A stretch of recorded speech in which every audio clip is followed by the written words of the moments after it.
এ জগতে কেউ যদি চাও ভগবানকেও কিনতে পারো, কিন্তু ভগবানকে অর্থ সম্পদ টাকা সোনা দানা এসব দিয়ে গোবিন্দকে কেনা যায় না। এ জগতে ভগবানকেও কিনে নেওয়া যায় বলে ভগবানকে আবার কি দিয়ে কেনে? গ্রন্থের এই শ্লোক বললেন, তুলসী দল মাত্র ন জলেশ্বচুলকে নেবা। বলে ভগবানকে কি দিয়ে কিনবে জানো? এ জগতে যার সামর্থ্য আছে সে তো কত কিছু ভগবানকে দেয়। বলে যার সামর্থ্য নেই সে অন্তত দুটো তুলসী গোবিন্দকে দাও, ভগবানকে দুটি তুলসী দাও, আর সেই তুলসীর সাথে দুপোটা নয়নের জল দিয়ে দাও। এ জগতে কেউ যদি প্রতিদিন তুলসী আর নয়নের জল দিতে পারে, ভগবান তার কাছে চিরতরে কেনা হয়ে থাকে। এই জগতে কেউ যদি ভগবানকে এনে দিতে পারেন, তাহলে তুলসী আর নয়নের জল। গৌর হরি আমার গোলকে ছিলেন, আর গোলকের সেই হরিকে ভুলকে নামিয়ে আনলেন শ্রী অদ্বৈত প্রভু। কি দিয়ে নামালেন? গঙ্গা জলারে তুলসী দিয়া গৌরা নীল রে, শান্তিপুরের বুড়া ঠাকুর বলে সবাই রে। অদ্বৈত প্রভু আমার প্রতিদিন গঙ্গার জলে তুলসী দিতেন। গৌর এসো বলে, গৌর এসো বলে প্রতিদিন গঙ্গার জলে তুলসী দিতেন। আর সেই তুলসী দিতে দিতে সেই গোলকের হরি গৌর হরি হয়ে ধরা দিলেন। এ ভক্তগণ, আমাদের কাছে তো গঙ্গা নেই বলে কে বলেছে নেই? প্রত্যেককেই গোবিন্দ দুটো করে নদী দিয়ে দিয়েছেন। এই যে দুটো নয়ন, গঙ্গার যমুনা, বলে এই নয়নের জল আর তুলসী পত্র। প্রতিদিন প্রভুর চরণে নয়নের জল দিয়ে তুলসী পত্র দাও, আর বলো গৌর এসো হে। এই নয়নের জল আর তুলসী দিতে দিতে একদিন সাক্ষাৎ গৌর তোমার কাছে তোমার কাছে ধরা দিয়ে দেবে। ওমা ধ্যান দিন, আমাদের স্বরগোস্বামী, আমাদের স্বরগোস্বামী, এই স্বরগোস্বামী এনারা বৃন্দাবনের মঞ্জরি, দাপর যুগে যারা ব্রজে মঞ্জরি ছিলেন, কলি যুগে তারা গোস্বামী হয়ে, অষ্ট গোস্বামী হয়ে আস। ধ্যান দিন, যেমন দাপর যুগে যারা অষ্ট সখী ছিলেন, ললিতা সখী, কলি যুগে তিনি স্বরূপ দামোদর নাম ধারণ করে অবতীর্ণ হলেন। যিনি বিশাখা সখী, তিনি রায় রামানন্দ নাম ধারণ করে অবতীর্ণ হলেন। যিনি চিত্রা সখী, তিনি গোবিন্দানন্দ ঠাকুর নাম ধারণ করে অবতীর্ণ হলেন। যিনি ইন্দুলেখা সখী, তিনি বাসুরামানন্দ নাম ধারণ করে অবতীর্ণ হলেন। যিনি চম্পকলতা সখী, তিনি শিবানন্দ সেন নাম ধারণ করে অবতীর্ণ হলেন। যিনি রঙ্গদেবী সখী, তিনি গোবিন্দ ঘোষ নাম ধারণ করে অবতীর্ণ হলেন। আর যিনি তুঙ্গবিদ্যা সখী, তিনি মাধব ঘোষ নামে অবতীর্ণ হলেন। আর যিনি সুদেবী সখী, তিনি বাসুদেব ঘোষ নামে অবতীর্ণ হলেন। এই অষ্ট সখী কলিযুগে হলেন অষ্ট মহন্ত। আর ভগবানের প্রিয় ছিল সখীগণ, কিন্তু অন্তরঙ্গ ছিলেন মঞ্জরীগণ। ভজনের মূল বিষয়বস্তু হলেন মঞ্জরি। তখনই জীবনে পূর্ণতা হবে যেদিন আপনি মঞ্জরি স্বরূপ দীক্ষা লাভ করতে পারবেন। হ্যাঁ, এ কথা যারা এই পর্যন্ত গেছে তারা বুঝতে পারবে, সবাই বুঝতে পারবে না। শ্রী গুরুকে গুরুকে শ্রী গুরু বলিবে তখন, গুরু মঞ্জরির ঘরে নিয়া বেচিবে যখন। গুরু অনেক হতে পারে, কিন্তু শ্রী গুরু সবাই হতে পারে না। যিনি তোমায় মঞ্জরি স্বরূপ দীক্ষা দেবেন তাকেই শ্রী গুরু বলা যেতে পারে। সখী কারা আর মঞ্জরি কারা? ধ্যান দিন। যারা রাধারানীর গোবিন্দের নিকটে থাকতেন তারা সখী, প্রকাশ্যে থাকতেন তারা সখী। আর যারা ভগবানের গুপ্তভাবে সেবার আয়োজন করতেন, প্রকাশ্যে আসতেন না, তারা হলেন মঞ্জরি। আমি মাঝে মাঝে বলি, একটা পাঠে বলি, আমি মাঝে মাঝে আমি নবদ্বীপ পরিক্রমায় গেলাম একবারে, তো পরিক্রমা করতে গেলাম।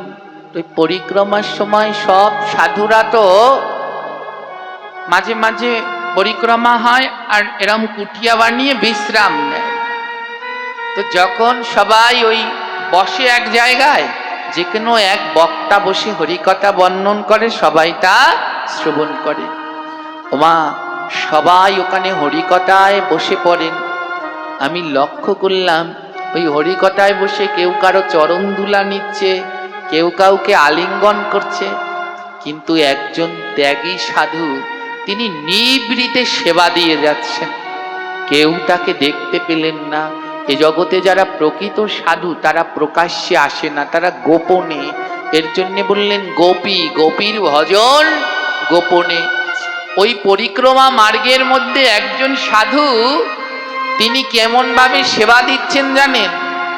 সবাই ওখানে বসে ভক্তের চরণ দুলা নিচ্ছেন, আর একজন সাধু এই একটা গেট, সবাই যেমন ঢোকার সময় জুতোগুলো পাদুকাগুলো দরজার সামনে রেখেছেন, একজন সাধু কি করছেন জানেন? ওই জুতোগুলো রেখেছেন না, উনি জুতোগুলো মিলাচ্ছেন। প্রথমে ভাবছিলাম যে উনি ওটা কি করছে, ওনার জুতো খুঁজছে। দেখলাম না, ওই যে ভক্তরা সব জুতোগুলো এক জায়গায় ভুর দিয়ে রেখে দিয়েছে, উনি প্রত্যেকটা জুতোর সাথে, এক জোড়া জুতোর সাথে আরেক জোড়া জুতো মিলাচ্ছে, এক পাটের সাথে আরেক পাট মিলাচ্ছে, মিলিয়ে সুন্দর করে লাইন দিয়ে দিয়ে রাখছে, যেন ভক্তরা হরিকথা শ্রবণ শেষে তাদের পাদুকাটা খুঁজতে আর কষ্ট। কেমন তর তার চিন্তা, সেবার চিন্তা করলেন, কত সূক্ষ্ম চিন্তা। সেই প্রত্যেক জোড়া পাদুকা একটা একটা করে উনি আলাদা করছেন। এবং সব থেকে আশ্চর্য কি জানেন? যখনই একটা পাটির সাথে আরেকটা পাটি জুতো পাচ্ছেন, দুটো পাটি জুতো এক করে মাথায় ঠেকাচ্ছেন।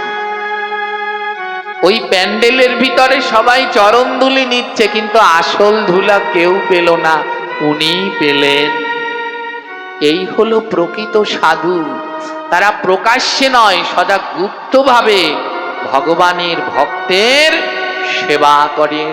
তদ্রূপ সখীগণ যেমন রাধা গোবিন্দের সম্মুখ সেবা করতেন, আর মঞ্জরীগণ গুপ্তভাবে ভগবানের সেবা করতেন। যেমন ললিতা সখী গোবিন্দকে মালা পরাতেন, কিন্তু মালাটা গাঁথতেন কে? বিশাখা সখী চন্দন দিতেন, চন্দনটা বাটত কে? এই যে মালা গাঁথা, পুষ্প চয়ন করা, চন্দন বাটা, এই কার্যগুলো যারা করতেন তারাই হলেন মঞ্জরি, তারাই হলেন মঞ্জরি। যিনি বৃন্দাবনে রূপ মঞ্জরি ছিলেন, তিনি কলিযুগে রূপ গোস্বামী নামে অবতীর্ণ হলেন। যিনি লবঙ্গ মঞ্জরি ছিলেন, তিনি সনাতন গোস্বামী নামে অবতীর্ণ হলেন। যিনি রসমঞ্জরি ছিলেন, তিনি রঘুনাথ ভট্ট গোস্বামী নামে অবতীর্ণ হলেন। যিনি বিলাস মঞ্জরি ছিলেন, তিনি শ্রীজীব গোস্বামী নামে অবতীর্ণ হলেন। যিনি গুণমঞ্জরী ছিলেন তিনি গোপাল ভট্ট গোস্বামী নামে অবতীর্ণ হলেন। যিনি রতিমঞ্জরী ছিলেন তিনি রঘুনাথ দাস গোস্বামী অবতীর্ণ হলেন। আমরা কীর্তন গাই না, এই ছয় গোসাই সবে ব্রজে কইলা বাস, রাধা কৃষ্ণের নিত্য লীলা করিলা। এর অর্থ বোঝেন কিছু? বোঝেন? এই ছয় মঞ্জরী ব্রজে থাকতেন, রাধা কৃষ্ণের সেই নিত্য লীলা কেউ জানতেন না, এনরা ছয় জনেই জানতেন গুপ্ত। এই ছয় জন জগতে প্রকাশ করলেন সেই রাধা কৃষ্ণের লীলা, না হলে আমরা কেউ জানতে পারতাম না। এই ছয় মঞ্জরী কলিযুগে অবতীর্ণ হলো সর গোস্বামী নামে। তাই বললেন এই ছয় গোসাইর নাম যেই জনা লয়, হ্যাঁ, সর্ববিঘ্ন তার নাশ হয়ে যায়। যত বাধা বিঘ্ন আছে এই ছয় গোসাইর নাম স্মরণ করলে পরে সমস্ত বাধা বিঘ্ন দূর হয়ে যায়। জয় নিতাই মা। এই ছয় গোসাইয়ের ভিতরে যিনি বৃন্দাবনে রূপমঞ্জরী ছিলেন তিনি কলিযুগে অবতীর্ণ হলেন রূপ গোস্বামী নাম। যিনি রূপমঞ্জরী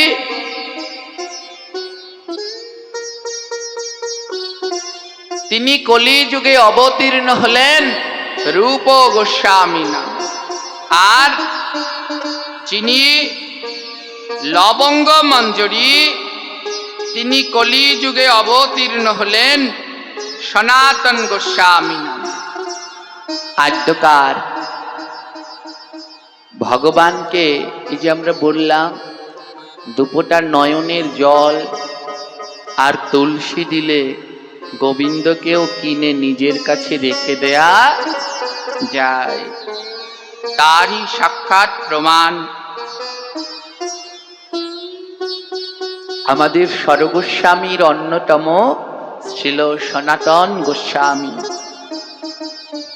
সনাতন গোস্বামী পুরীতে দোল যাত্রা দর্শন করলেন, আর মহাপ্রভু তাকে আদেশ করলেন, যাও সনাতন, তুমি ব্রজে ফিরে যাও।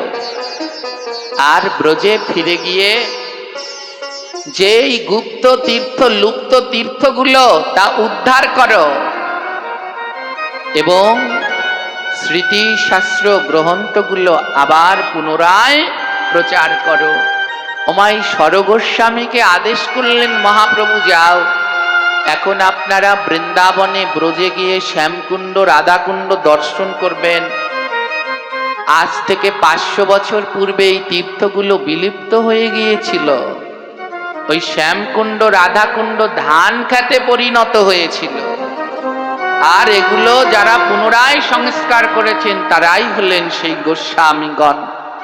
মহাপ্রভু আদেশ করলেন, যাও, তুমি বৃন্দাবনে ফিরে যাও। বৃন্দাবনে গিয়ে, কারণ তুমি তো জানো তুমি সেই ব্রজের লবঙ্গ মঞ্জুরি, আর কলিযুগে অবতীর্ণ হলে সনাতন গোস্বামী হয়ে যাও। তুমি তো জানো কোন জায়গায় আমি রয়েছি, তুমি যাও আমার সেই তীর্থ লুপ্ত তীর্থগুলোকে আবার প্রকাশ করো, আমার সেই গুপ্ত বিগ্রহগুলোকে আবার তুমি জাগ্রত করো। সনাতন গোস্বামীর আনন্দ আর ধরে না। ওমা, এ জগতে যে কোনো ধাম বাস করতে হলে আগেই ধামে যেতে নেই। ধামে যাওয়ার আগে এই দেহটাকে আগে উপযুক্ত করে যেতে হয়। এই দেহ যদি উপযুক্ত না হওয়ার আগেই কোনো ধামে যান, এই কলিযুগের 64 প্রকার অপরাধ। কয় প্রকার অপরাধ? জোরে বলেন। হরে কৃষ্ণ মহামন্ত্র জপ করলে 60 প্রকার অপরাধ ক্ষমা হবে। কয় প্রকার অপরাধ ক্ষমা হবে? বাকি থাকবে কয় প্রকার? ভগবান বললেন এই 4 প্রকারের অপরাধের ক্ষমা নেই। এই 4 প্রকার অপরাধ কি কি? প্রথমটা হলো নাম অপরাধ, দ্বিতীয়টা হলো সেবা অপরাধ, তৃতীয়টা হলো বৈষ্ণব অপরাধ, আর চতুর্থটা হলো ধাম অপরাধ। হ্যাঁ, ধামে গিয়ে যদি কোনো অপরাধ হয় তাহলে সেই অপরাধেরও কোনো ক্ষমা হয় না। আমার ধাম, যেখানে কোনো মহাপুরুষগণ লীলা করেন, যেখানে ভগবান লীলাবিলাস করেন, বা ভগবানের কোনো পার্শ্বদ অংশ বিশেষগণ লীলা করেন, সেই স্থানকেই বলা হয় ধাম। হ্যাঁ, যেমন আমাদের বাংলাদেশে অনেকগুলো রয়েছে, যেমন কোথায় কোথায় রয়েছে নাঙ্গলবন্দর স্নান, ওখানেও ভগবানের লীলা বিলাস, ওটাও একটি আমরা ধাম বলতে পারি। খেতুরি ধাম, তারপরে যশোরে রয়েছে সেই রূপ সনাতন স্মৃতি ধাম, এগুলো সব ধাম। আমাদের এই অত্র এলাকায় এই মাদারীপুর জেলার ভিতরে অনেকগুলো মহামানব রয়েছেন, তারা লীলা বিলাস করেছেন। আপনাদের পাশেই রয়েছে হ্যাঁ মহামানব, সেই শ্রী গণেশ পাগলের সেই লীলাভূমি। সেখান থেকে আরো একটু দূরে রয়েছে সেই পরম পুরুষ আমাদের সকলের বরেণ্য আচার্য হরিচাঁদ ঠাকুরের লীলাভূমি। এগুলো সব মহামানবদের ধাম। এই যে ধামগুলো রয়েছে, এখানে গিয়ে যদি কোনো অপরাধ হয় তাহলে সেই অপরাধকে কি অপরাধ বলে? জোরে বলবেন। ধামে গিয়ে যদি কোনো অপরাধ হয় তাকে কি অপরাধ বলে? এই ধাম অপরাধের কোনোদিন ক্ষমা হবে? চন্দ্র সূর্য বয়ে গেলেও ধাম অপরাধের ক্ষমা হয় না। ওমা, যদি আপনি আজ মনে মনে স্থির করেন আপনার বাড়ির পাশে এটা কি মন্দির, এখানে এটা দেখা যাচ্ছে কি মন্দির? মা দুর্গা মন্দির। আজ আপনি মন স্থির করলেন কালকে সকালে আমি মা দুর্গার কাছে মন্দিরে গিয়ে একটু পুজো দেব, ফুল জল আমার যা সামর্থ্য আছে তাই দিয়ে আমি মা দুর্গাকে একটু পুজো দেব। আমা, আপনি কি সকালবেলা ঘুম থেকে উঠে এক গাদা খেয়ে দিয়ে মা দুর্গার পুজো দিতে যাবেন? হ্যাঁ, মাছ টাছ খেয়ে ডিম দিয়ে পেঁয়াজ দিয়ে নাস্তা টাস্তা খেয়ে তারপরে যাবেন কি? এ যে বোকা সেও বোঝে যে না, আমি সকালবেলা মাকে পুজো দিতে যাব, এ অখাদ্য নয়, সকালবেলা একটু উপোস থেকে যতটা পারি না খেয়ে মায়ের পুজোটা দিয়ে এসে তারপরে খাবো। আর যদি খাওয়াও লাগে তাহলে আমি সাত্বিক আহার করে, নিরামিষ সাত্বিক আহার করে তারপরে আমি মায়ের পুজো দেব। কথা ঠিক না ভুল? জোরে বলবেন। ঠিক হলে জোরে বলবেন। হ্যাঁ, ওই দেখেন না আমাদের পার্শ্ববর্তী ধর্মে ওয়াজ করে, যেই না বলে ঠিক, এমন জোরে ঠিক বলে, ওরে বাবা চাল উড়ে গেছে কিনা সেও খেয়াল নেই। হ্যাঁ, তো মন্দিরে গেলে পরে কি সাত্বিক আহার করে যেতে হয় না? হয় না? আর যদি সেখানে অখাদ্য কুখাদ্য পেটের মধ্যে নিয়ে যাই তাহলে অপরাধ না? অপরাধ না? জোরে বলবেন, আপনাদের সাধারণ বিবেক দিয়ে বলবেন, ভুল হলে বলবেন আমায়।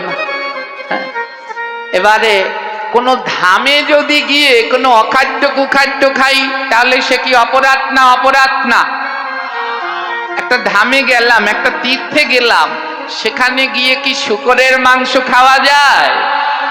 মুরগির মাংস, ডিম দিয়ে পরোটা,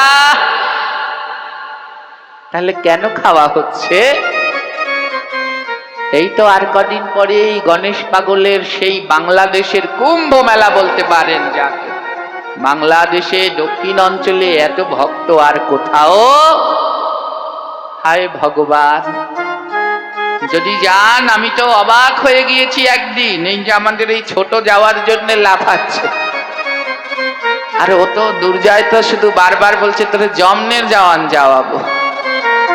কারণ আমরা একবার গেলাম, আর গিয়ে দেখি একটা মাংসের দোকান, সেখানে লিখেছে রাধা কৃষ্ণ শুয়োরের মাংস।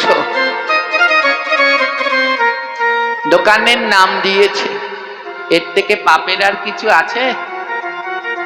এইগুলো মহা অপরাধ। জানি না যারা এই দোকানগুলো দেয় তাদের বা কোন বিবেক যে আমরা এত বড় এক মহামানবের লীলাভূমিতে এসেছি, সেখানে কেন এই মাংসের দোকান দিচ্ছি, সেখানে কেন এই ডিমের পেঁয়াজ রসুনের দোকান দিচ্ছি। আর যারা এগুলো খাচ্ছেন, আমি চিন্তা করি এদের কি বিবেক বলতে কিচ্ছু নেই? গেল তীর্থ করতে, ওখানে পুণ্য অর্জন করার জন্য গেল, তো ওখানে কি শুয়োরের মাংস মুরগির মাংস খাওয়ার জন্য যাচ্ছে?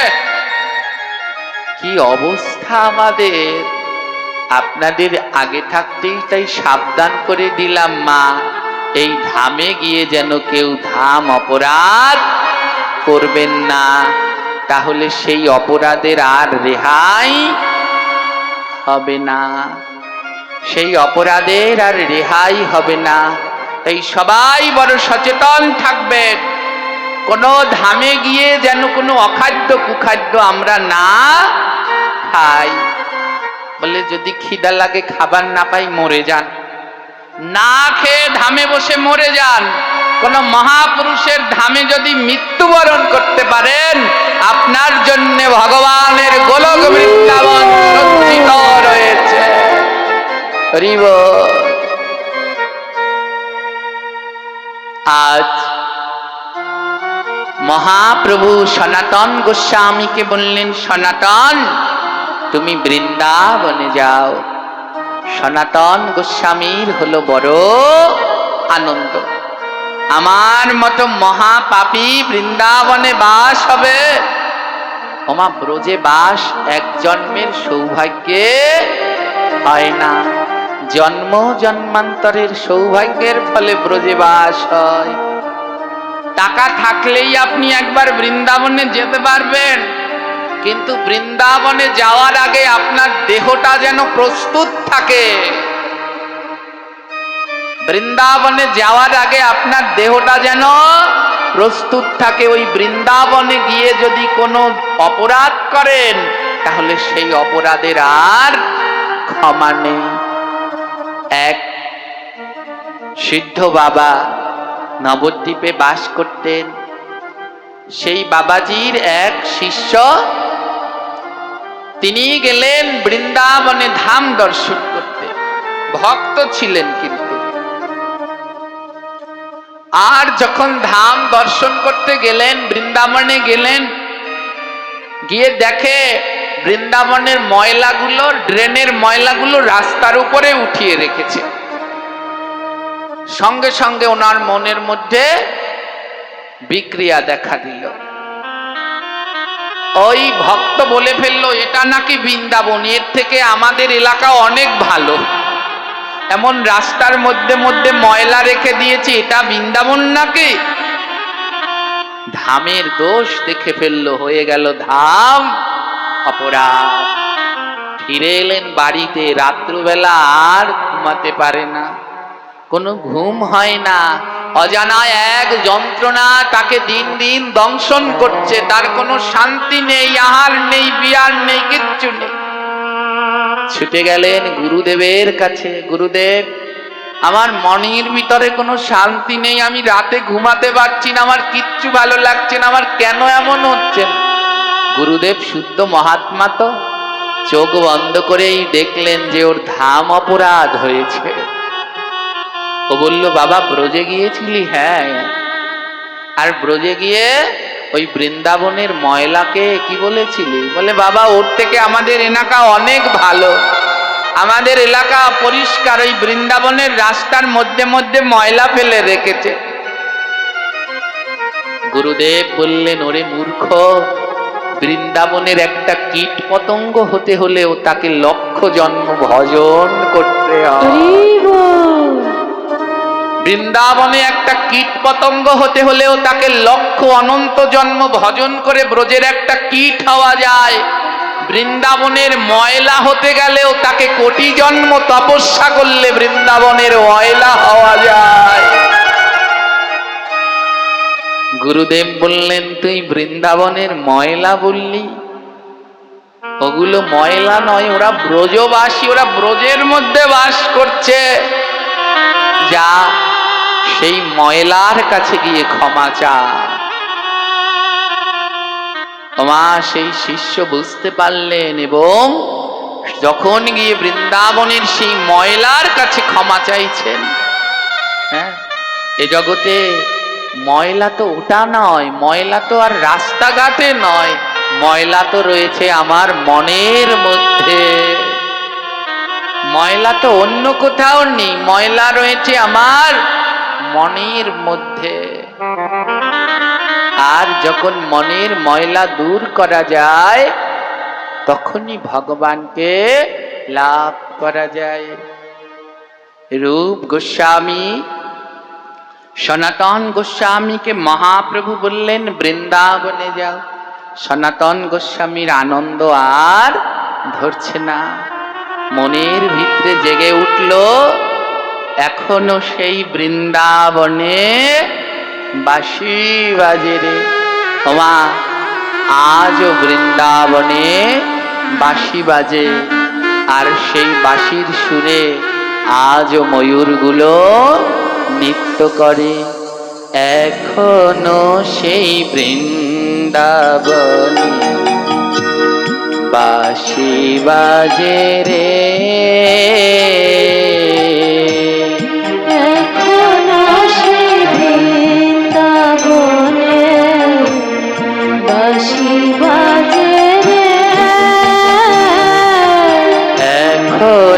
সেই বৃন্দাবনে বাঁশি বাজে রে।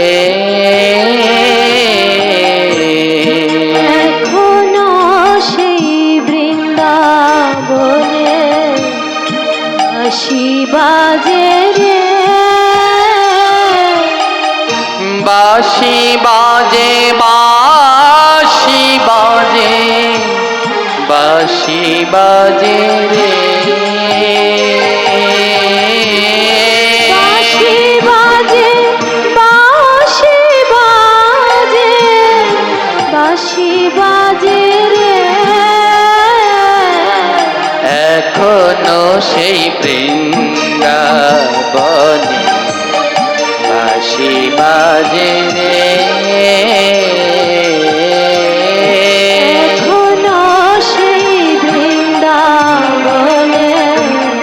বাঁশি বাজে রে। এখনো সে রাধারানী বাঁশির সুরে পাগলিনী। এখনো সে রাধারানী বাঁশির সুরে পাগলিনী। পাগলিনী, পাগলিনী, পাগলিনী রে। পাগলিনী, পাগলিনী, পাগলিনী রে। এখনো সে রাধারানী বাঁশির সুরে পাগলিনী। এখনো সেই রাধারানী বাঁশির সুরে পাগলিনী। অষ্ট সখী শিরোমণি, অষ্ট সখীর শিরোমণি। নব সাজে রে। এখনো সেই বৃন্দাবনে বাঁশি বাজে রে। এখনো সেই বৃন্দাবনে বাঁশি বাজে রে। এখনো সেই ধেনুগুলি গোচারণে ছড়াই ধুলি।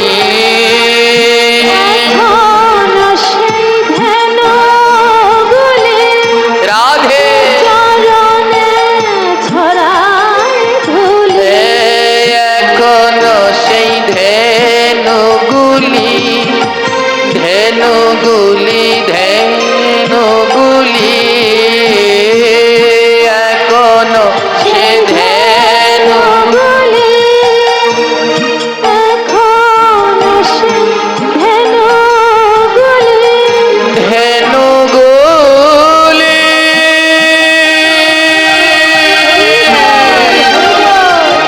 ধেনুগুলি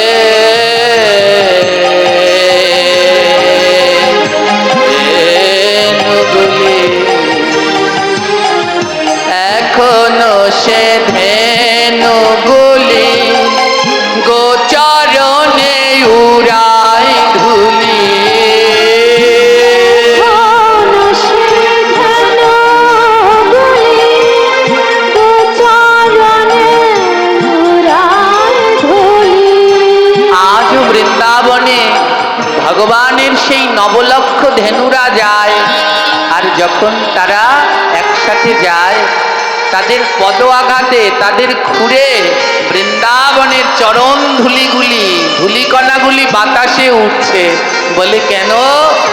বলে ওই গোমাতারা কৃপা করে উড়িয়ে দিচ্ছেন যেন আমাদের মতো পাপীদের অঙ্গে লাগে। ও এখনো সেই ধেনুগুলি গোচরণে উড়াই ধুলি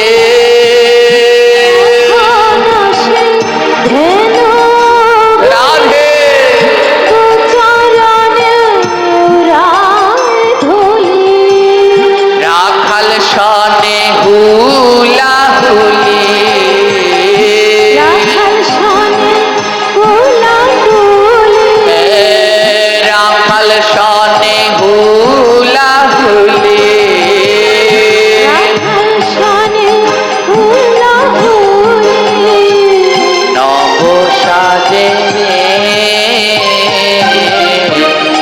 এখনো সে বৃন্দাবনে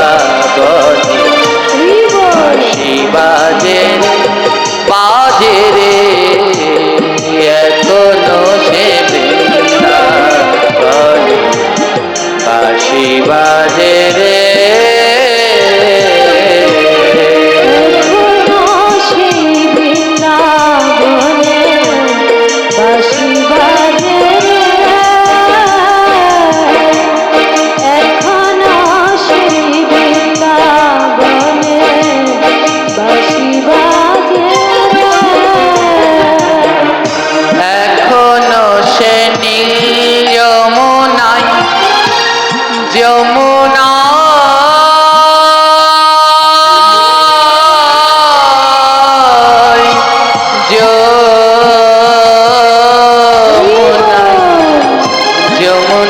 যমুনায়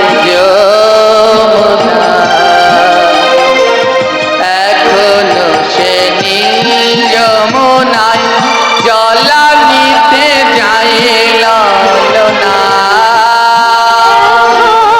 সেই নীল যমুনায় জলানিতে যাইল না আর কদম তলে সেই চলো না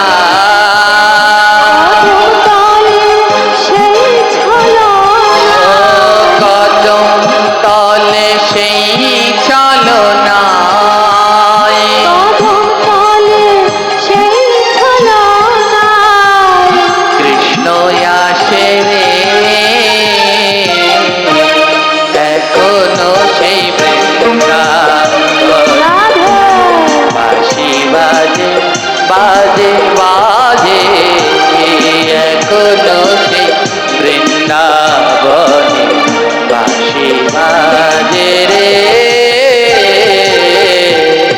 এখনো সেই বৃন্দাবনে বাঁশি বাজে এখনো সেই বৃন্দাবনে বাঁশি বাজে মা, এই ভজনটি শুনলে পরে সেই বৃন্দাবনের লীলাগুলো যেন চোখের সম্মুখে চলে আসে।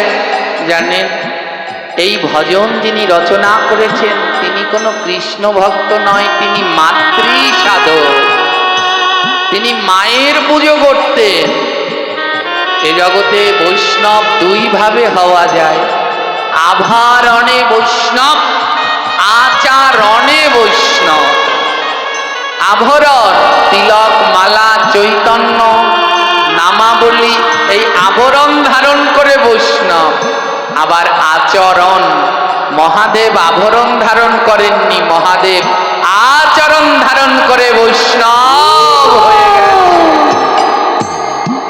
আর এই ভজনের যিনি রচয়িতা, তিনি বাঙালিদের একজন পরম সাধক, ভবা পাগলা। এক দুটো গান নয়, ৮৬,০০০ গানের রচয়িতা। হ্যাঁ, অবাক হয়ে গিয়েছিলেন তার এই ভজন শুনে। তাই শেষে কি লিখেছেন? আশা ছিল মনে মনে, মনে মনে, মনে মনে, মনে মনে। না না, প্রকাশ্যে নয়, যদি কোনোদিন না হয় তাই লিখলেন আশা ছিল মনে মনে, যাব আমি বৃন্দাবনে। আশা ছিল মনে মনে, যাব আমি বৃন্দাবনে। আশা ছিল মনে মনে, যাব আমি বৃন্দাবনে। আশা ছিল মনে মনে, যাব আমি বৃন্দাবনে। ভবা পাগলা রয়ে বাঁধনে,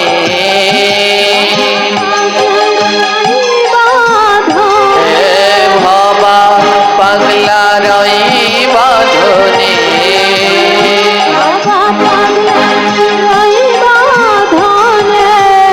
মায়ার বাঁধনে এখনো সেই বৃন্দাবনে বাঁশি বাজে বাজে বাজে, বাঁশি বাজে রে।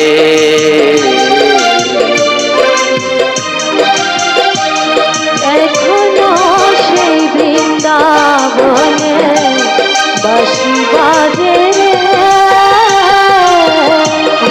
এখনো সেই বৃন্দাবনে বাঁশি বাজে রে।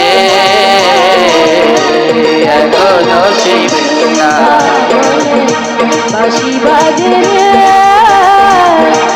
এখনো সেই বৃন্দাবনে বাঁশি বাজে বাঁশি রে। বাজে রে।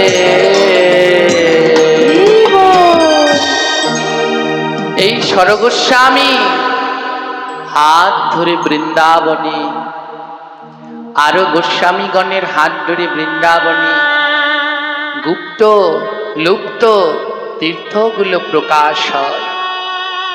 এর মধ্যে বৃন্দাবনে যত বিগ্রহ প্রকাশ হয় তার ভিতরে সপ্ত বিগ্রহ হলো প্রধান।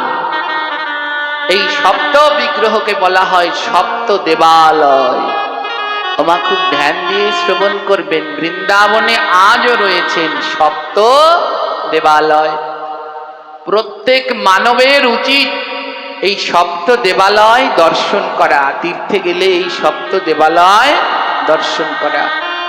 এই সপ্ত দেবালয়ে ভগবানের সপ্ত বিগ্রহ আছে। ভগবান শ্রীকৃষ্ণের নাতি বজ্রনাথ তার ঠাকুমার মুখ থেকে ভগবান শ্রীকৃষ্ণের রূপের বিবরণ শুনে বিগ্রহ তৈরি করেছিলেন।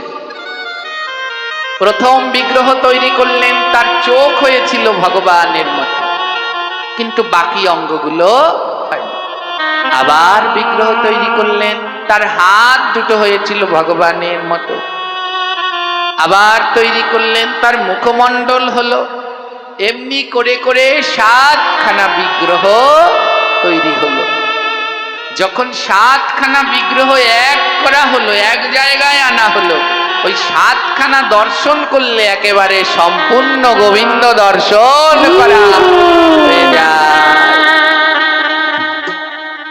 তাই বললেন এই সপ্ত বিগ্রহ দর্শন করলে স্বয়ং ভগবানকে দর্শন করা হয়ে যায়।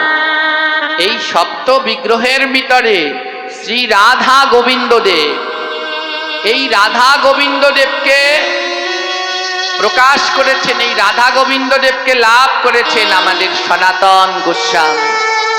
বৃন্দাবনে এই রাধা গোবিন্দ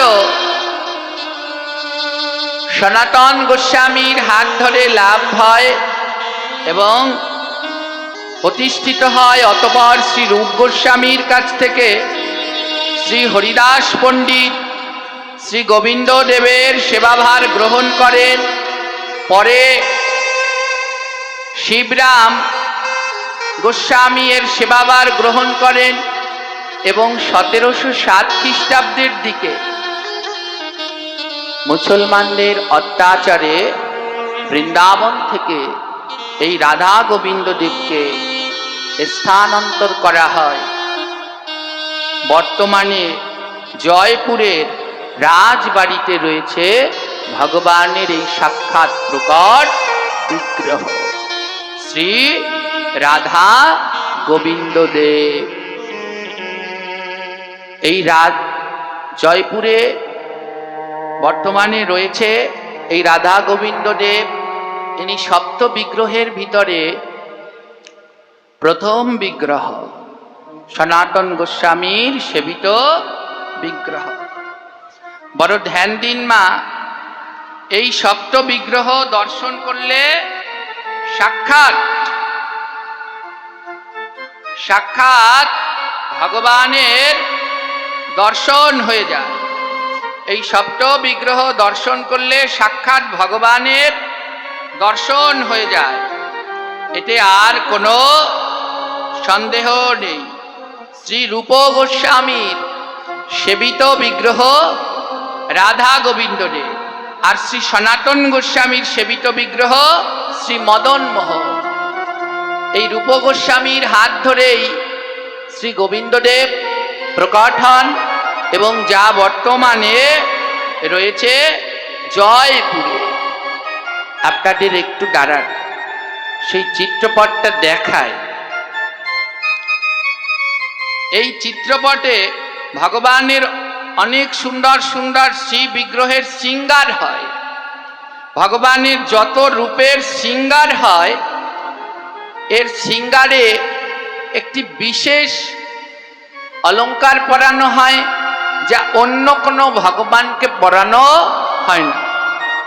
ভগবানের এই হলো সপ্ত বিগ্রহ, শ্রী শ্রী রাধা গোবিন্দ দেব, শ্রী শ্রী রাধা মদন মোহন, শ্রী শ্রী রাধা গোপীনাথ, শ্রী শ্রী রাধা রমন, শ্রী শ্রী রাধা দামোদর। রাধা দামোদর ভগবান এখনো বৃন্দাবনে রয়েছে। শ্রী শ্রী রাধা শ্যামসুন্দর, শ্রী শ্রী রাধা গোকুলানন্দ।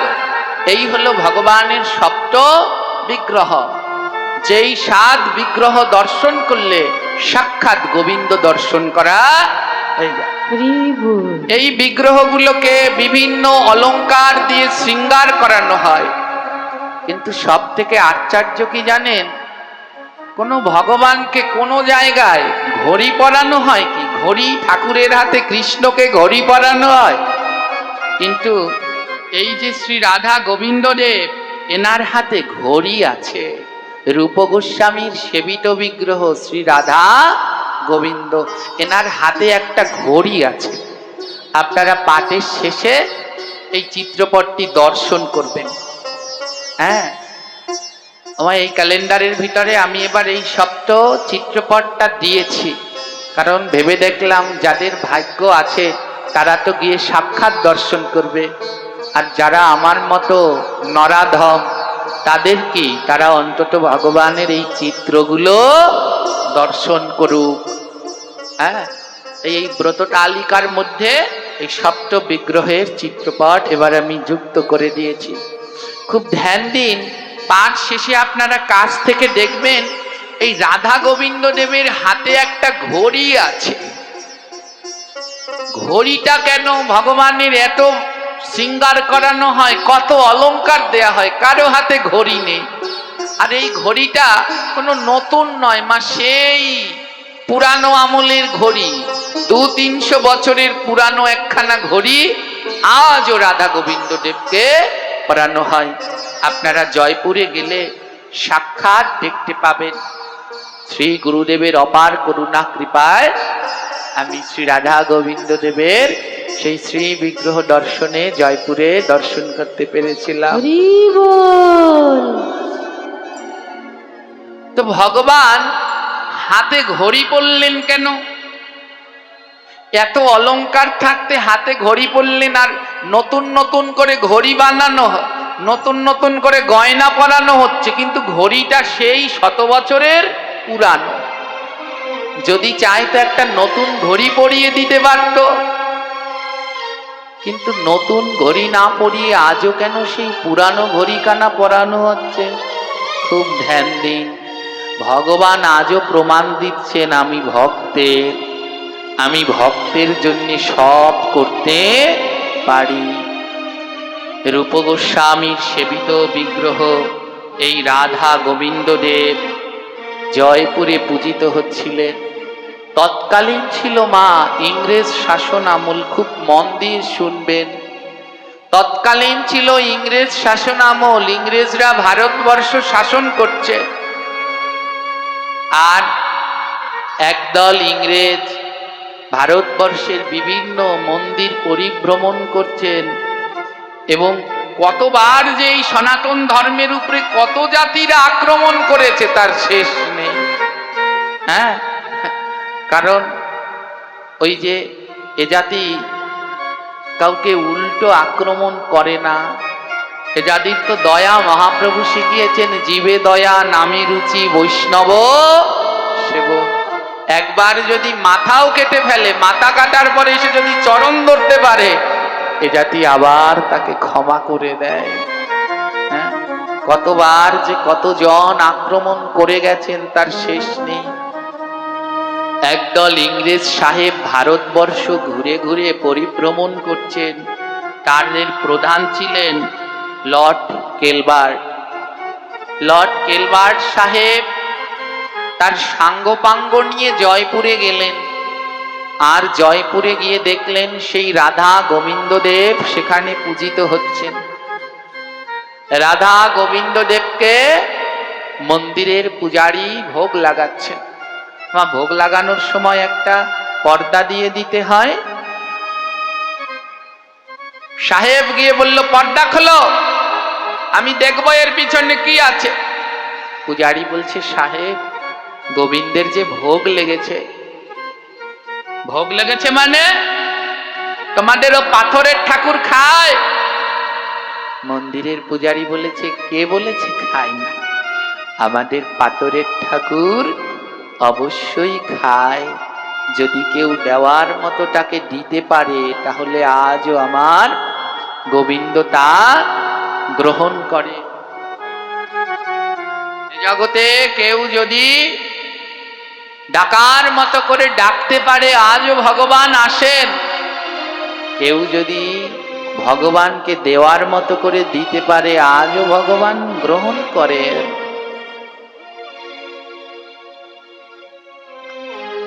লর্ড কেলবার্ট সাহেব বললেন, এইসব বুজরুকি ছেড়ে দাও, তোমাদের ওই পাথরের ঠাকুর কোনোদিন খায় না, এসব মিথ্যে। ওই ঠাকুরের ভিতরে কোনো প্রাণ নেই। ওমা, এ জগতে যারা ভগবানকে ভালোবাসে, এ জগতে যারা ভক্ত ভালোবাসে, কেউ যদি ভগবানের নিন্দা করে, ভক্তের নিন্দা করে, তাদের হৃদয়ে যে কি যাতনা তারা জানে। পূজারীর বুক বিদীর্ণ হয়ে যাচ্ছে। খোলো, মন্দিরের পর্দা খুলে দাও, দেখবো তোমাদের ঠাকুর খেলো কিনা।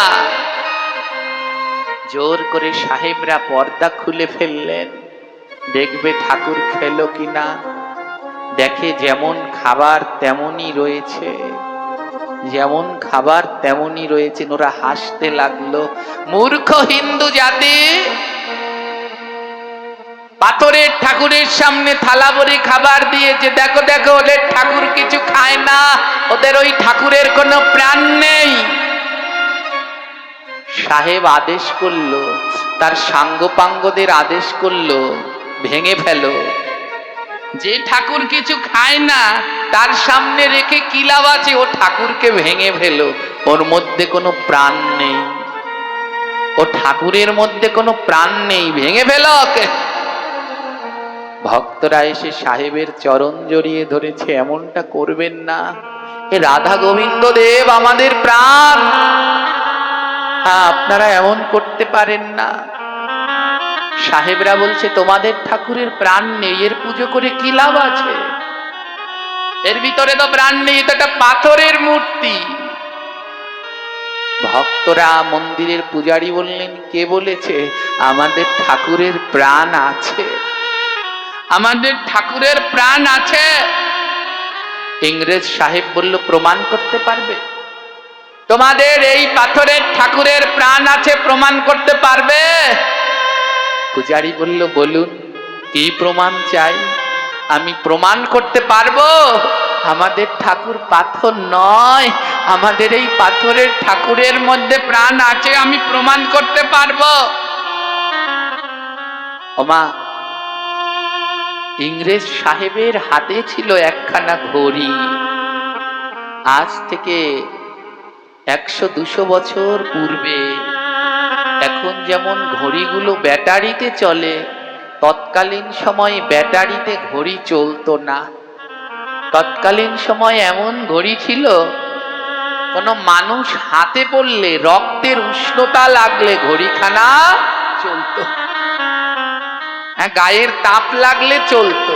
যদি কারো দেহে প্রাণ থাকতো তাহলে হাতে ঘড়ি পরালে ঘড়িখানা চলতো, আর যদি দেহের মধ্যে প্রাণ না থাকতো, নার্ভ যদি না চলে, তাহলে ঘড়িখানাও চলতো না। আমরা যারা এই প্রজন্মের, আমরা দেখিনি, কিন্তু এখানে যারা বয়োজ্যেষ্ঠ আছেন, এই বাবারা হয়তো দেখেছেন যে এমন ঘড়ি ছিল। এই ঘড়ি, কারো বাড়িতে একটা ঘড়ি থাকলে দেখতে যেত মানুষ, ওই বাড়িতে একখানা ঘড়ি আছে। বিয়ের সময় পণ হিসেবে মেয়ে পক্ষ চাইতো, আর কিছু দেন আর না দেন, ছেলেকে একটা ঘড়ি দিতে হবে। ইংরেজ সাহেবের হাতে ছিল সেই ধরনের একখানা ঘড়ি। যার দেহের মধ্যে প্রাণ আছে ঘড়িখানা চলে, দেহের মধ্যে প্রাণ না থাকলে ঘড়িখানা চলে না। ইংরেজ সাহেব বলল, এই পূজারী, যদি তোমাদের এই পাথরের ঠাকুরের মধ্যে প্রাণ থাকে তাহলে প্রমাণ দাও, এই ঘড়িখানা নাও, এই ঘড়িখানা নিয়ে তোমাদের ঠাকুরের হাতে পরাও। আজ প্রমাণ হবে, যদি এই ঘড়ি চলে বুঝবো তোমাদের ঠাকুরের প্রাণ আছে, আর ঘড়ি যদি না চলে তাহলে বুঝবো এই ঠাকুরের প্রাণ নাই। শোনো পূজারী, যদি আজ এই ঘড়ি না চলে, তোমাদের এই পাথরের ঠাকুরকে ভেঙে গুঁড়ো গুঁড়ো করে দেব। আর যদি এই ঘড়ি আজ চলে, আমি ইংরেজ সাহেব আর এই মন্দির ছেড়ে কোনোদিন যাব না। আজ দেখব তোমরা হিন্দুরা, সনাতনীরা যে পাথরের ঠাকুরের পুজো করো, ওর ভিতরে কেমন প্রাণ আছে আজ পরীক্ষা করে দেখব। ইংরেজ সাহেব হাত থেকে ঘড়িখানা খুলে পূজারীর হাতে দিলেন, নাও পরাও, তোমাদের ঠাকুরের হাতে ঘড়ি পরাও। কিন্তু শুনে নাও পূজারী, যদি আজ ঘড়ি না চলে, এই ঠাকুরকে আর রাখবো না। আজ ভেঙে সবার সামনে এই ঠাকুর গুঁড়ো গুঁড়ো করে দেব। যেই ঠাকুরের প্রাণ নাই তার পুজো করার দরকার নেই। পূজারী হাতে ঘড়িখানা নিয়ে দুই নয়নে জল, গোবিন্দের কাছে গিয়ে বলছে, গোবিন্দ, বড় মুখ করে বলেছি তুমি পাথরের ঠাকুর নও, তোমার ভিতরেই, এই পাথরের ঠাকুরের ভিতরেই আমার গোবিন্দ বাস করে। ও প্রভু, আজ প্রমাণ করে দিও তুমি পাথরের ঠাকুর নও, পাথরের ঠাকুর নও। দুটি নয়নে জল আর ভগবানকে ডাকছে, এসো প্রভু, আজ এসে প্রমাণ করো তুমি পাথরের ঠাকুর নও। বদন ভরে ভগবানকে ডাকছে। হরে কৃষ্ণ হরে কৃষ্ণ কৃষ্ণ কৃষ্ণ হরে হরে হরে রাম হরে রাম রাম রাম হরে হরে। হরে কৃষ্ণ হরে কৃষ্ণ সবাই মিলে উচ্চ স্বরে কৃষ্ণ হরে হরে হরে রাম রাম রাম রাম হরে হরে হরে কৃষ্ণ হরে কৃষ্ণ কৃষ্ণ কৃষ্ণ হরে হরে হরে রাম হরে রাম রাম রাম হরে হরে। হরে কৃষ্ণ হরে কৃষ্ণ কৃষ্ণ কৃষ্ণ হরে হরে হরে রাম রাধে সবাই মিলে রাম রাম হরে হরে হরে কৃষ্ণ হরে কৃষ্ণ রাধে কৃষ্ণ কৃষ্ণ হরে হরে হরে রাম রাম রাম রাম হরে হরে। হরে কৃষ্ণ হরে কৃষ্ণ কৃষ্ণ কৃষ্ণ হরে হরে হরে রাম রাম রাম রাম হরে হরে। প্রজারীর দুই নয়নে জল ঝরছে। সাহেবের দেয়া সেই ঘড়িটি নিয়ে শ্রী গোবিন্দ দেবের হাতে পড়ালো। আজ ঘড়ি যদি না চলে ইংরেজ সাহেবরা বিগ্রহ ভেঙে ফেলবেন। পূজারী বদন ভরে ভগবানকে ডাকছে। ভক্তরা জিজ্ঞেস করছেন, ও পূজারী ঠাকুর, তুমি অমন করে নাম করছো কেন? পূজারী বলল, ভক্তগণ, এ জগতে গোবিন্দকে কেউ যদি নামাতে পারে তাহলে তার নাম হলো নাম। নামে নামি নামে। তোমরা কেউ বদন বন্ধ করে রেখো না, সবাই মিলে ডাকো, আজ যেন আমার প্রাণ গোবিন্দ নেমে আসে। কৃষ্ণ কৃষ্ণ হরে হরে রাধে রাধে রাম হরে রাম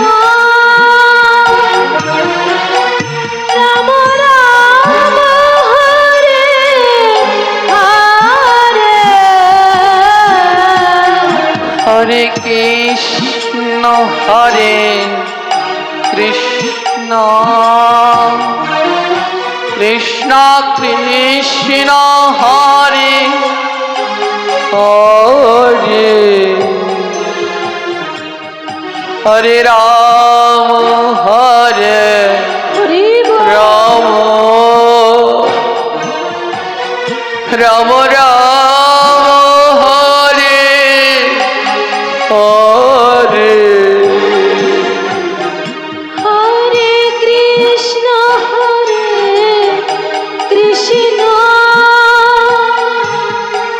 কৃষ্ণ কৃষ্ণ হরে হরে হরে রাম রাম রাম হরে হরে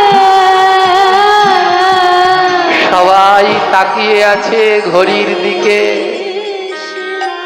ঘড়ি চলছে না। সেই গোবিন্দ দেবের হাতে ঘড়ি পরানো হলো, ঘড়ির কাঁটা নড়ছে না। ভক্তরা মনে বড় দুঃখ, আজ যদি এই ঘড়ি না চলে ভগবানের শ্রী বিগ্রহ ওরা ভেঙে ফেলবে।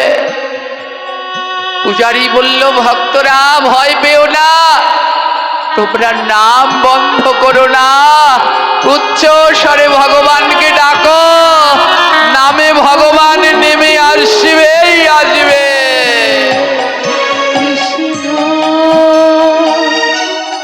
মদন ভরে বলো ভক্ত, হরে হরে হরে রাম রাম রাম রাম হরে হরে এক ভক্ত ডেকে বলছে, পূজারী কেমন ভাবে ভগবানকে ডাকলে আসে বলো না। ও ভগবানকে প্রতিদিন সবার মতো সেবা করে না। এক ভক্ত, ওর মনের ভিতরে বড় কষ্ট হচ্ছে, যেই না শুনলেন শ্রীবিগ্রহ ওরা ভেঙে দেবে। ও পূজারী, তোমরা তো কতদিন ধরে ভগবানকে ডাকো, তোমরা তো ভগবানকে ডাকার নিয়ম জানো। আমি তো ভগবানকে ডাকি না, আমি তো নিয়ম জানি না, বলো না কেমন ভাবে ডাকলে ভগবান আসবে। পূজারী বলল, ভাই যদি এ জগতে কেউ নয়নের জল দিয়ে ডাকতে পারে, ভগবান আর গোলকে থাকতে পারে না। ওই গোলক ছেড়ে ভগবান চলে আসে। কৃষ্ণ হরে তোমরা দুটি নয়নের জল দিয়ে ডাকো, কৃষ্ণ আমার ভগবান ঠিক আসবে। হরে হরে রাম রাম রাম রাম হরে হরে হরে কৃষ্ণ হরে কৃষ্ণ হরি কৃষ্ণ কৃষ্ণ হরে হরে হরে রাম হরে রাম রাম রাম হরে হরে হরে কৃষ্ণ হরে হা গৌর হরি। আসো না প্রভু একবার, কৃষ্ণ তোমার ভক্তরা যে তোমায় আকুল হয়ে ডাকে, একবার দেখা দিয়ে যাও না গো।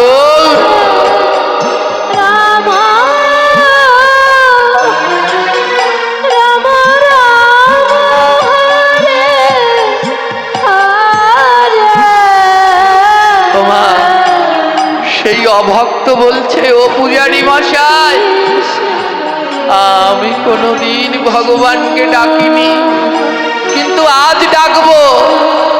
কৃষ্ণ আজ আমি ডাকবো। ওই ইংরেজরা যেন আমার গোবিন্দের বিগ্রহ না ভাঙতে পারে, আমি ডাকবো। হরে রাম সেই অভক্ত তিনিও ভগবানকে ডাকতে লাগলেন। রাম রাম হরে হরে। ও পূজারী ঠাকুর, তুমি বললে নয়নের জল দিয়ে ডাকলে ভগবান আসবে। আমি বুঝতে পেরেছি এখানে যারা আছে সবার নয়নে জল আছে, তাই তো নয়ন জলে ডাকছে। কিন্তু ভগবান কেন আসছে না জানো? কারণ আমার মতো পাপী, আমার নয়নে জল নেই, তাই বোধহয় ভগবান আসছে না।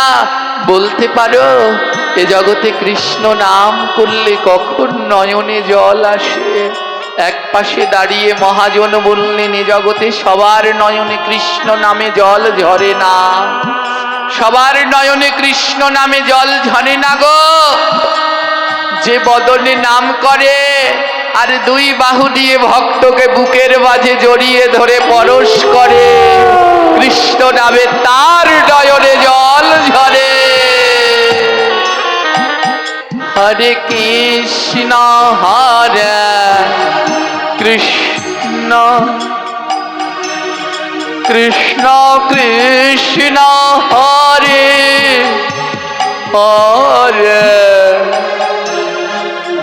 হরে রাম হরে রাম তাই গৌর হরি বল। রাম রাম হরে হরে। হরে কৃষ্ণ হরে কৃষ্ণ হা গৌর হরি। কৃষ্ণ কৃষ্ণ হরে হরে। হরে রাম হরে রাম রাম রাম হরে হরে। হরে কৃষ্ণ হরে কৃষ্ণ কৃষ্ণ কৃষ্ণ হরে হরে, হরে রাম হরে রাম হরি বল। রাম রাম হরে হরে। হরে কৃষ্ণ হরে আসো না প্রভু, একবার আসো না। কৃষ্ণ হরে তোমার ভক্ত যে নয়নের জল দিয়ে তোমায় ডাকে, রাম হরে একবার দেখা দাও না গো। রাম রাম বেলা যে বড় কম, হরে। কার যেন ডাক শোনা যায় আর ডেকে ডেকে বলে, ফিরে আয় ফিরে আয়, এই সুন্দর পৃথিবী তোর জন্য নয়। তাই যাওয়ার আগে একটিবার দর্শন দাও না ভগবান। হরে কৃষ্ণ হরে কৃষ্ণ কৃষ্ণ কৃষ্ণ হরে হরে, হরে রাম হরে রাম রাম রাম হরে হরে। হরে কৃষ্ণ হরে কৃষ্ণ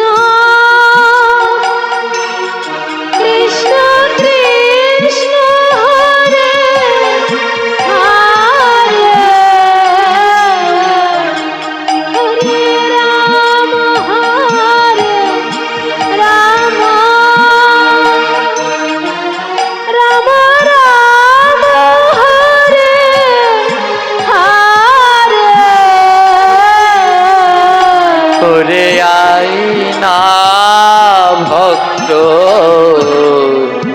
পরশ করি।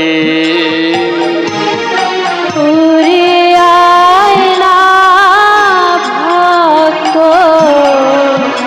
পরশ করি। আমার নয়ন আছে হরি বল। ছড়ে না বাড়ি, আমার নয়ন আছে ভক্ত আমি মহা পাপী গো, ভগবান আমায় দুটি নয়ন দিয়েছে, কিন্তু সেই নয়নে কৃষ্ণ নামে জল ঝরে না।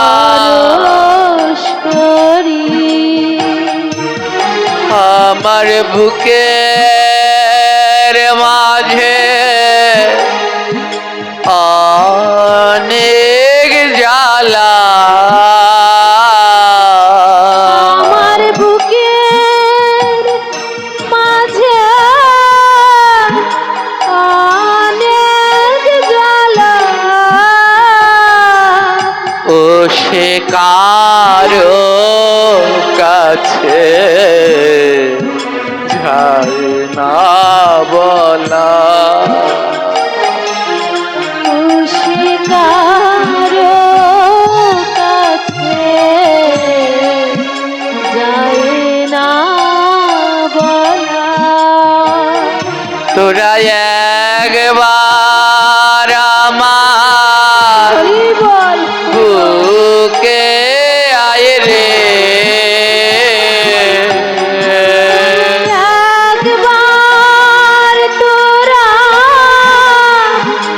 বুকে আয় রে। ওরে আয় রে ভক্ত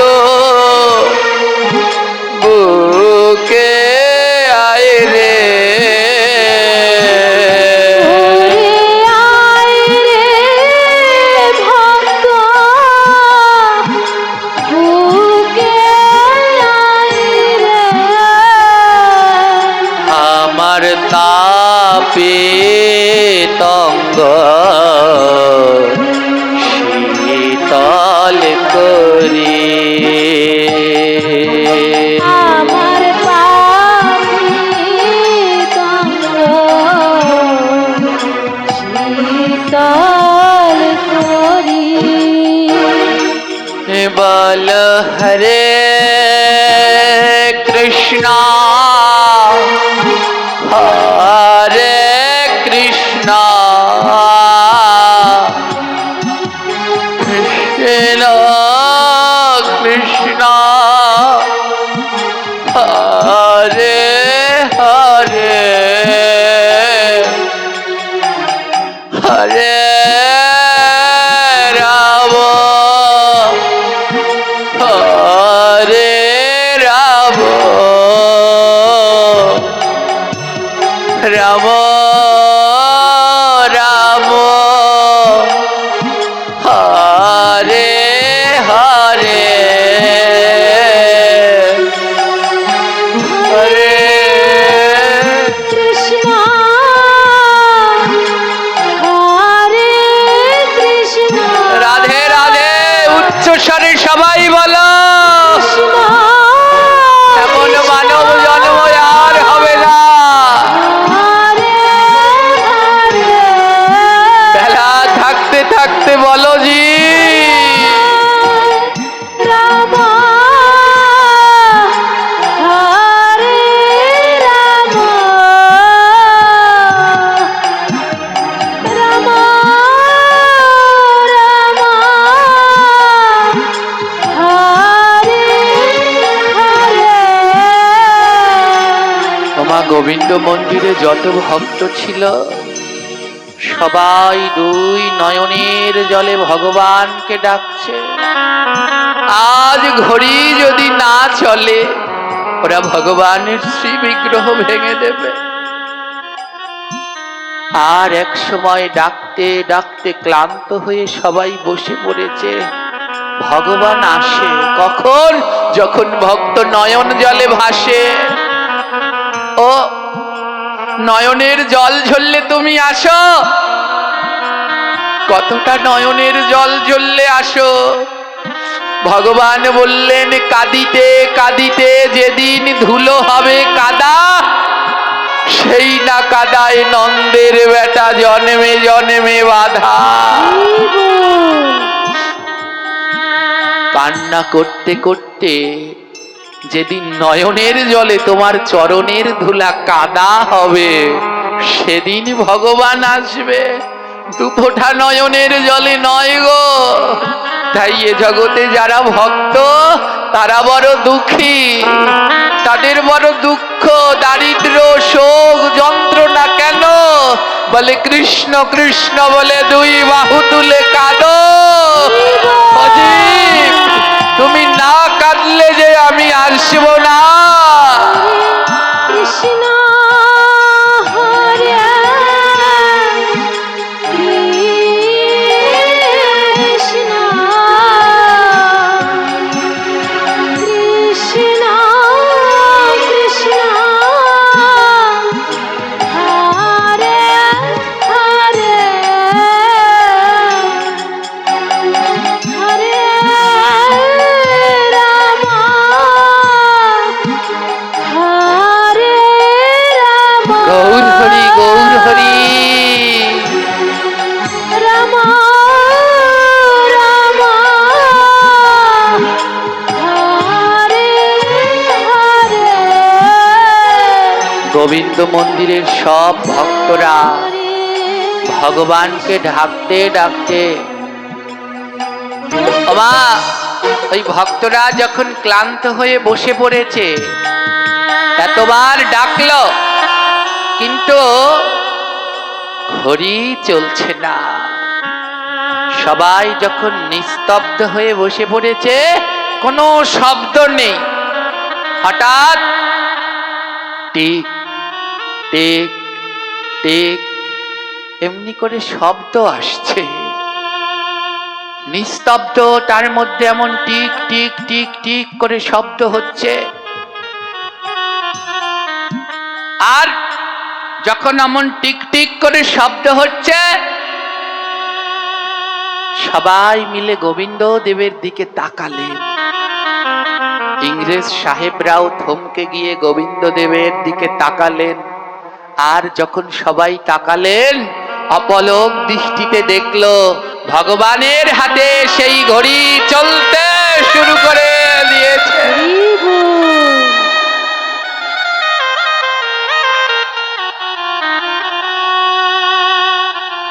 চারোদিকে জয় জয় হতে লাগলো, ভগবানের হাতে ঘড়ি চলতে শুরু করেছে, তোমরা দেখে যাও দেখে যাও।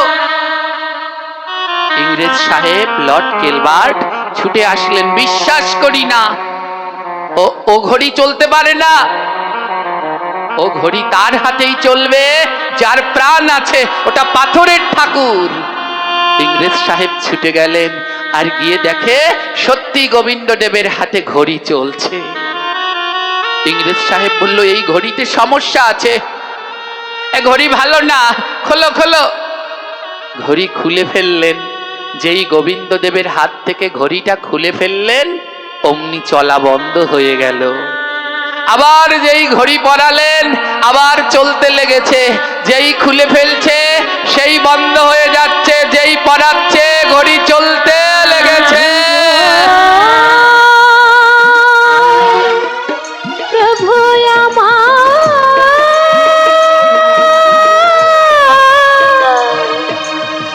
প্রভু আমার প্রভু গো হরি বল হরি বল। ইংরেজ সাহেব অবাক হয়ে গেলেন, কি ঘড়ি তো নষ্ট হয়নি, তার মানে এ পাথরের ঠাকুর নয়, এর মধ্যে ভগবান বিরাজ করছে। ইংরেজ সাহেবের সাথে তার যারা সহচারী এসেছিলেন সবাই মাথা নুইয়ে দিয়েছেন। সবাই বলছেন সাহেব চলো আমরা ফিরে যাই।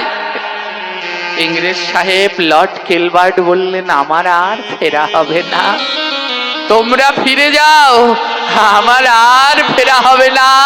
আমি বুঝতে পেরে গেছি এ জগতে কে ভগবান, এ জগতে কৃষ্ণ ছাড়া আর দ্বিতীয় কোনো ভগবান নেই। ইংরেজ সাহেব বললেন আর আমার যাওয়া হবে না, আজ থেকে যতদিন বাঁচবো আমি অপরাধ করে ফেলেছি, বৈষ্ণব অপরাধ, তাই আজ থেকে যতদিন আমি বাঁচবো এই গোবিন্দ মন্দিরেই থাকবো। মন্দিরের পূজারীকে বলছে ও পূজারী মন্দিরের ঝাড়ু কোথায়, মন্দির মোছার ন্যাকড়া কোথায়? কেন সাহেব? আজ থেকে যতদিন বাঁচবো আমি মন্দির ঝাড়ু দেব আর এই মন্দির মুছবো। সেই দিন থেকে ইংরেজ সাহেব ওই গোবিন্দ মন্দির মুছতে লাগলেন আর সমস্ত মন্দিরের আঙিনা ঝাড় দেয়। সারা যৌবন কাটিয়ে বৃদ্ধ দশায় এসেছে ইংরেজ সাহেব, এখন আর তার আগের মতো দেহখানা নেই, এখন দেহটা জীর্ণ শীর্ণ হয়ে গেছে, বৃদ্ধ হয়ে গেছে, এখন আর হাঁটতে পারে না, তাও লাঠিতে ভর দিয়ে দিয়ে সেই গোবিন্দ মন্দির ঝাড় দেয় আর প্রতিদিন মন্দিরের ফ্লোর মুছতে থাকে। বিশ্বাস একদিন গোবিন্দদেব তার কাছে আসবেন। বয়স যখন নুয়ে গেলেন, উঠতে পারছে না, চোখে আর ভালো দেখতে পায় না মা, মন্দিরে যত ভক্ত আছে সবাইকে জড়িয়ে ধরে পরশ করে, যত ভক্ত আছে সবার চরণ ধুলি গ্রহণ করে। হঠাৎ একদিন ওই মন্দিরে ভক্তদের পরশ করছেন, যত ভক্ত আছে সবাইকে বুকে জড়িয়ে ধরে, আর সবাই সাহেবের ভক্তি দেখে অবাক যে এক ইংরেজ সাহেব সমস্ত কিছু ত্যাগ করে মন্দির ঝাড় দিচ্ছে। যত ভক্তরা আসে তারাও সাহেবকে জড়িয়ে ধরে। প্রতিদিনের মতো আজও সাহেব ভক্ত সঙ্গ করছে। যখন সাহেব এক কৃষ্ণ ভক্তকে জড়িয়ে ধরলেন, এক ভক্তকে জড়িয়ে ধরলেন, হঠাৎ দেখলেন অঙ্গটা শীতল হয়ে গেছে। ওমা বারবার বলি যাও ভক্তের কাছে যাও, গিয়ে জড়িয়ে ধরো, ভক্তের পরশ করো, কারণ ভক্তের পরশ করতে করতে একদিন গোবিন্দ পাওয়া যায়। নারদকে কথা দিয়েছিলেন নহম বসামি বৈকুণ্ঠে যোগিনম হৃদয়ে নচ মদ্ভক্ত যত্র গায়ন্তি তত্র তিষ্ঠাপি নারদা। নারদ আমি বৈকুণ্ঠে থাকি না, যোগীর হৃদয়ে থাকি না, যেখানে আমার ভক্তরা আমার গুণগান গায় আমি সেখানে থাকি। ওমা আজ আপনারা এখানে ভগবানের গুণগান গাইছেন, তাই ভগবান এসেছেন। বলে কোথায়? কোনো না কোনো রূপ ধরে ভগবান এখানে বসে রয়েছেন। আজ সেবারও ভাগ্যবান যার পাশে আমার গোবিন্দ বসেছে। তাই বলে ভক্তের পরশ করতে থাকো, ওই ভক্তের পরশ করতে করতে যেদিন ভগবানের পরশ লেগে যাবে সেদিন তোমার এ জীবন পূর্ণ। ওই সাহেব প্রতিদিন ভক্তদের পরশ করে। আজ ভক্তের পরশ করতে করতে হঠাৎ তার অনুভব হলো তার অঙ্গটা কেমন শীতল হয়ে গেছে। একই এতদিন ধরে আমি ভক্ত পরশ করি, আমার অঙ্গখানা তো এমন শীতল হয় না, এ কার স্পর্শ লাগলো, এ কার স্পর্শ লাগলো? পূর্ণিমার চাঁদ আকাশে আবছা আবছা আলো, সাহেব তাকিয়েছেন, সেই চাঁদের আলোতে সাহেব দর্শন করছেন যাকে বুকে জড়িয়ে ধরেছে সে আর অন্য কেউ নয়, অনাদিরাদি পরমেশ্বর ভগবান শ্রীকৃষ্ণ। জয় জয় গোবিন্দ জয় গিরিধারে জয় জয় গোবিন্দ জয় গিরিধারী শ্যাম সুন্দর অতি মনহারি শ্যাম সুন্দর মনোহারী জয় জয় গোবিন্দ জয় গিরিধারে জয় জয় গোবিন্দ জয় গিরিধারী শ্যাম সুন্দর অতি মনহারি সুন্দর অতি মনোহারী রাধার নায়ক সুন্দর শ্যাম রাধার নায়ক সুন্দর শ্যাম তুমি কৃষ্ণ তুমি প্রভু শ্রীরাম কৃষ্ণ তুমি প্রভু শ্রীরাম এ আমি কি দেখছি এই যে আমার গোবিন্দ আর ভক্ত আনন্দে মেতে উঠেছে তোরা দেখে যা দেখে যা দেখে যা দেখে যা দেখে যা দেখে যা দেখে যা দেখে যা আমার প্রাণে গোবিন্দ এসেছে দেখে যা দেখে যা প্রাণ গোবিন্দ এসেছে দেখে যা দেখে যা আহা দেখে যা দেখে যা দেখে যা দেখে যা দেখে যা দেখে যা দেখে যা দেখে যা আমার প্রাণে গোবিন্দ এসেছে দেখে যা দেখে যা গোবিন্দ এসেছে দেখে যা দেখে যা মাথায় চূড়া ও তার মাথায় চূড়া গলায় দোলে বই জয়ন্তী হার মাথায় চূড়া গলায় দোলে বই জয়ন্তী হার ও তার মাথায় চূড়া গলায় দোলে বই জয়ন্তী হার মাথায় চূড়া গলায় দোলে বই জয়ন্তী হার এই তো এসেছে আমার প্রাণের সুন্দর এসেছে আমার প্রাণের সুন্দর সাহেব দেখলেন সাক্ষাৎ গোবিন্দ ভগবান বলল সাহেব চাও আজ তোমার যা ইচ্ছা তুমি আমার কাছে চাও সাহেব বললেন প্রভু আমার মতো মহাপাপী পাষণ্ডী তাকে তুমি দর্শন দিয়েছ এর থেকে আমি আর কি চাই ওমা এসেছিলেন মন্দির ভাঙার জন্যে আর পড়ে গেলেন গোবিন্দের প্রেমে বল ভগবান বললেন চাও তুমি যা চাইবে সাহেব বললেন আমার আর কিছু চাই না ও প্রভু তোমার দর্শন পেয়েছি এর থেকে আর কিছু চাই না ভগবান বললেন না তাও তুমি আমার কাছে কিছু চাও তখন সাহেব বললেন প্রভু যদি দিতেই হয় তাহলে আমাকে কথা দাও যেই ঘড়িটা আমি তোমার হাতে দিয়েছিলাম যতদিন এই চন্দ্র সূর্য থাকবে আমার ঘড়িখানা তুমি পরবে ও প্রভু কেন ওই ঘড়িখানা পরবে জানো কারণ আমার মতো অনেক নাস্তিক আছে যারা বিশ্বাস করে না ওই বিগ্রহকে ওই বিগ্রহের মধ্যে তুমি থাকো তাই আমার ঘড়িখানা তুমি হাতে ভরে থাকবে যেন সবাই বুঝতে পারে ভগবান শুধু পাথরের বিগ্রহ নয় ভগবানের ওই পাথরের বিগ্রহের মধ্যে সাক্ষাৎ গোবিন্দ বাস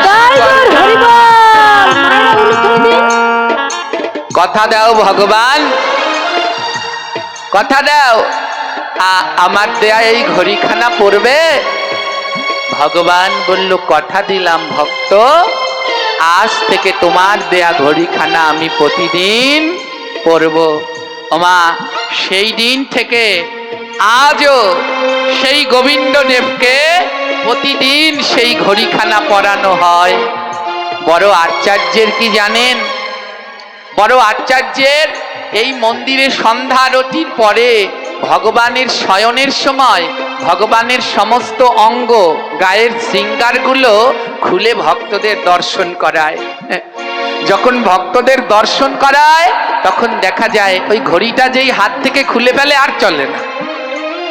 আবার সকালবেলায় মঙ্গল আরতির পরে যখন ঘড়িটা ভগবানের হাতে পরিয়ে দেয় আবার ঘড়িটা চলতে থাকে। আজও সেই 200-300 বছরের পুরানো ঘড়ি আমার গোবিন্দের হাতে চলছে। কে বলেছে আমার ভগবান নেই? এ জগতে ভগবান সবার কাছে ধরা দেয় না, যে নয়ন ধারা দিয়ে ডাকতে পারে আজও গোবিন্দ তার কাছে ধরা দেয়। তার প্রমাণ জয়পুরে রাধা গোবিন্দ ভগবান। বাবা, এখন তো মোবাইলের যুগ, এখনই মোবাইল লিখে সার্চ দিন, দেখবেন চলে আসবে রাধা গোবিন্দের সেই বিগ্রহ, আর দেখতে পাবেন তার হাতে এখনো সেই ঘড়ি রয়েছে। আর পাঠের শেষে আপনারা এখানে এসে সাক্ষাৎ দর্শন করতে পারবেন। ভগবানের শ্রী হস্তে এখনো নিয়ম করে সেই ঘড়িখানা পরানো হয়। এই হলো ভগবানের সপ্ত বিগ্রহ, আর তার প্রথম বিগ্রহ হলো রাধা গোবিন্দ দেব। এই সপ্ত বিগ্রহ দর্শনের পরে দর্শন করলেই মানব জীবনে সাক্ষাৎ গোবিন্দ দর্শন করা হয়। কারো যদি এই ব্রত তালিকা লাগে আপনারা নিবেন, ওখানে রয়েছে, কারো লাগলে আপনারা নিবেন। বৃন্দাবনে শ্রী রাধা মুরারি মোহন সেবাকুঞ্জ থেকে প্রকাশিত নির্ভুল ব্রত তালিকা।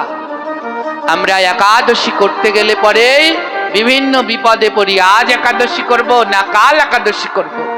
এর সমাধান অনেক আগেই দেয়া হয়েছে। বৃন্দাবনে রাধাকুণ্ড থেকে প্রকাশিত হয় রঘুনাথ গাদ্দি। সেই গাদ্দির নিয়ম অনুসারে ব্রত পালন করলে কোনো ধরনের ভুল হয় না। সেই রঘুনাথ গাদ্দি সূক্ষ্ম সময় বিবেচনা করে বাংলাদেশ থেকে প্রকাশিত হয় এই ব্রত তালিকা। যাদের যাদের দরকার 4 পাতার এই ব্রত তালিকার ভিতরে সমস্ত ব্রত এবং ব্রতের টাইম সব নিখুঁতভাবে দেয়া রয়েছে। 12 মাসের সমস্ত উৎসব ব্রত এর টাইমগুলোর নিখুঁতভাবে দেয়া রয়েছে। এর দ্বিতীয় পাতায় রয়েছে ভগবানের সেই সপ্ত বিগ্রহের চিত্রপট। প্রত্যেকটি পাতার মধ্যে দেয়া রয়েছে একাদশী এবং ব্রতের পারণ মন্ত্র, কোন তিথিতে কি কি খাবেন না সেগুলো লেখা রয়েছে। সকালবেলা ঘুম থেকে উঠে কি কি করবেন না, অনেকেই আমরা এগুলো জানি না। দামোদর মাসে ভগবানের কোন বিগ্রহের পুজো করতে হয় জানেন? দামোদর